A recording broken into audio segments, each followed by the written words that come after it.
चलिए, तो आज हम लोग जानेंगे इलेक्ट्रो होम्योपैथिक रेमेडी और डाइजेस्टिव ऑर्गन के भाग 2 में। हम भाग 2 का वीडियो बना रहे हैं। भाग 1 में हमने देखा था कि इलेक्ट्रो होम्योपैथिक रेमेडीज और डाइजेस्टिव ऑर्गन के क्रम में आपको लीवर का बनावट और लीवर का कार्य।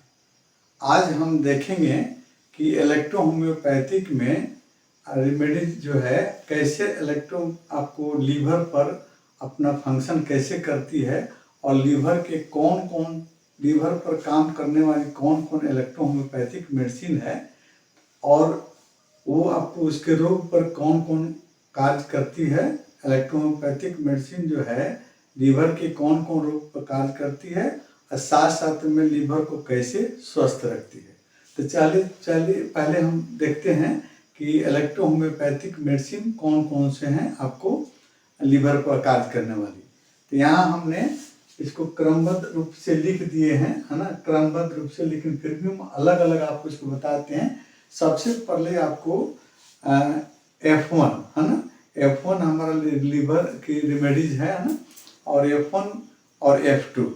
F1 जो है हमारा इंटरनल आंतरिक रूप से प्रयोग करने वाली औषधि है और F2 जो है बाह्य रूप से कंप्रेस के रूप में और ऑइंटमेंट के रूप में हम लोग प्रयोग करते हैं आपको F2 को। साथ साथ में दूसरा क्रम है S5 और S10, है ना। ये भी आपको लीवर पर बहुत ही अच्छा कार्य करने वाली औषधि है। अब जैसे जैसे लीवर का रोग आता है उसके हिसाब से उसके क्रम में हम उसका यूज करते हैं। तीसरा नंबर में आता है इलेक्ट्रिसिटी ग्रुप जो WE और Y, है ना, और चौथा नंबर में आता है C ग्रुप और C ग्रुप की औषधि जो है C5 और इलेक्ट्रिसिटी में G, है ना, ग्रीन इलेक्ट्रिसिटी। साथ साथ में ब्लड ग्रुप की मेडिसिन का भी हमको सहारा लेना पड़ता है।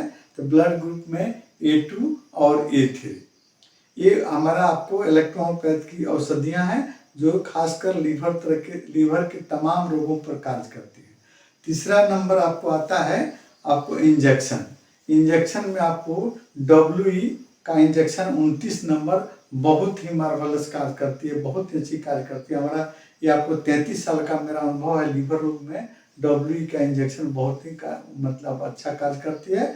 दूसरा नंबर में आता है इंजेक्शन नंबर आपको 24 जिसमें WE और S10 की आपको मिलाकर बनाया गया है। और तीसरा नंबर में आता है इंजेक्शन नंबर 27, है ना। इंजेक्शन नंबर 27 में आपको कंजेस्टिव लीवर आपको मतलब लीवर में जब आपको ब्लड का कंजेशन होता है वहाँ पर हम जो 27 नंबर के इंजेक्शन का प्रयोग करते हैं। उसके बाद में आता है 10वां नंबर इंजेक्शन, 11वां नंबर इंजेक्शन और 12वां नंबर इंजेक्शन आपको ये भी आपको मतलब आवश्यकता अनुसार जिस आपको इलेक्ट्रोपैथ की जैसे लीवर सिरोसिस के केस में ज़्यादातर आपको 10, 11 और 12 का हम लोग प्रयोग करते हैं 29 नंबर के साथ में। अब देखिए तीसरा आपको आता है, आपको इसमें हम देखेंगे कि लीवर के कौन कौन से रोग हैं। तो लीवर के कौन कौन से रोग में सबसे पहले हम देखते हैं जॉन्डिस, पीलिया, है ना।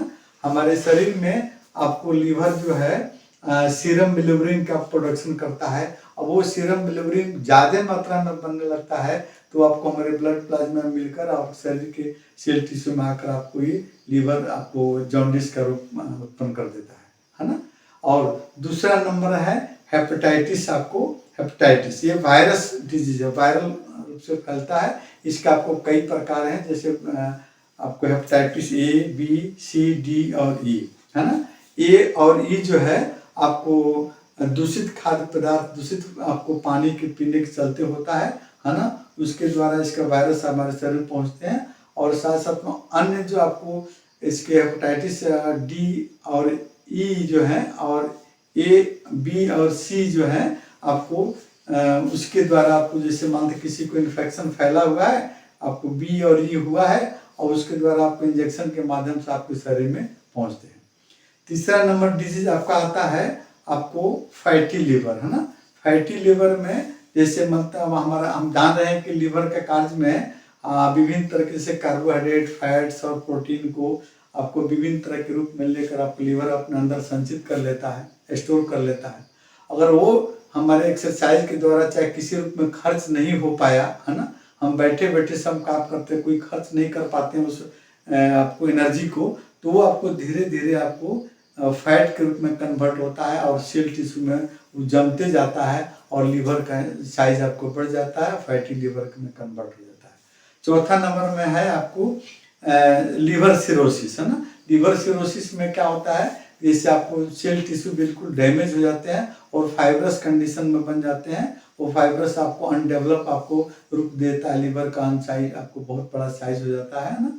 और पांचवा रूप में है, पांचवा नंबर में आपको लीवर एब्सेस, या इसको मतलब कि हेपेटिक एब्सेस भी कहते हैं।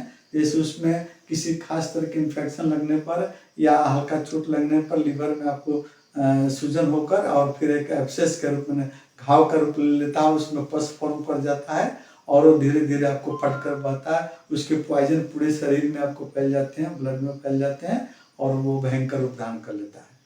अब देखिए उसके बाद में है लीवर का एक और सबसे बड़ा इम्पोर्टेंट डिजीज है, जैसे आपको मतलब गॉल ब्लैडर में स्टोन, है ना। तो गॉल ब्लैडर में स्टोन हो जाता है, वो आपको तो स्टोन को भी मतलब हम बताए थे कि कैल्शियम, आयरन और आपको कुछ मिनरल्स जो इसमें आपको सीरम बिलिरुबिन में आपको जमा रहते हैं और वो नहीं खर्च हो पाते हैं, वो भी आपको धीरे धीरे क्रिस्टल के रूप बनकर रावा के रूप में आपको स्टोन के रूप में। देखिए अब तमाम तरह के इन सभी रोगों पर इलेक्ट्रो होम्योपैथी की विभिन्न चिकित्सकों द्वारा या इलेक्ट्रो होम्योपैथ के महानायक कहिए, जो विदेश के डॉक्टर और फिर इंडिया के डॉक्टर हैं, विभिन्न तरह का मत है। आपको कई अपना अपना रोग फॉर्मुलेशन दिए हैं लीवर संबंधी रोग को ठीक करने के लिए इलेक्ट्रो होम्योपैथिक औषधियों को, है ना। जैसे आप इसमें जैसे आते हैं, सबसे पहले आपको काउंट सीजर मैटी, है ना। मैटी से हमने लीवर डिजीज के लिए एक्सटर्नल और इंटरनल बहुत कम मात्रा में, कम एक से दो मेडिसिन का ही प्रयोग करते थे। दूसरा नंबर में आते हैं आपको एजे गिल्डन, है ना। एजे गिल्डन जो है वो भी बहुत कम से कम दवाओं का प्रयोग करते थे। तीसरा नंबर में आते हैं आपको थियोडर क्रूस, उनके द्वारा भी बहुत कम औषधियों का प्रयोग किया गया है विभिन्न तरह के लीवर रोगों में।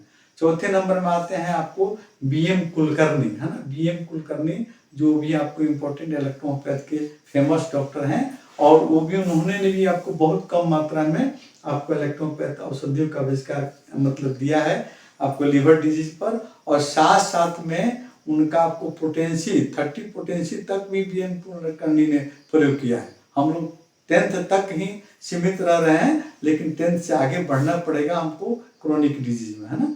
उसके बाद आते हैं आपका डॉक्टर NL सिन्हा, नंदलाल प्रसाद सिन्हा, कानपुर के, जो इंडिया में सबसे पहले आपको इलेक्ट्रो होम्योपैथ का विस्तार करने में उनका महायोगदान रहा है। महानायक कहे जाएंगे, इंडिया के सबसे महानायक डॉक्टर आपको इलेक्ट्रो होम्योपैथ के डॉक्टर NL सिन्हा हैं सर। उसके बाद आपको आते हैं डॉक्टर CD मिश्रा प्रभाकर, अनिशाबाद, है ना। उसके बाद में आपको एक और डॉक्टर थे आपको जिनका नाम हम भूल रहे हैं ना, लेकिन उनका भी योगदान रहा मतलब, लेकिन अब उसके बाद में वो धीरे से होम्योपैथ में उनका सारी संस्थाएं कन्वर्ट हो गई। और उसके बाद में CD मिश्रा के बाद में आपको डॉक्टर को संजीव शर्मा, हिमाचल प्रदेश के डॉक्टर आपको NK अवस्थी, है ना। इन लोगों का भी आपको इलेक्ट्रो होम्योपैथ में आपको काफ़ी महा योगदान रहा और इन्होंने भी आपको इलेक्ट्रो होम्योपैथ में लीवर डिजीज पर कौन कौन सी दवाओं का प्रयोग करना चाहिए, इन लोगों का अलग अलग अपना मतलब एक थ्योरी है, फॉर्मुलेशन है। इन सभी लोगों का फॉर्मुलेशन हम आपको बताएंगे एक एक करके, किन लोगों ने कैसे इलेक्ट्रो होम्योपैथिक मेडिसिन से और लीवर डिजीज पर कमांड किया है ना। और अगले क्लास में हम लोगों का सबका अलग अलग फॉर्मुलेशन बताएंगे।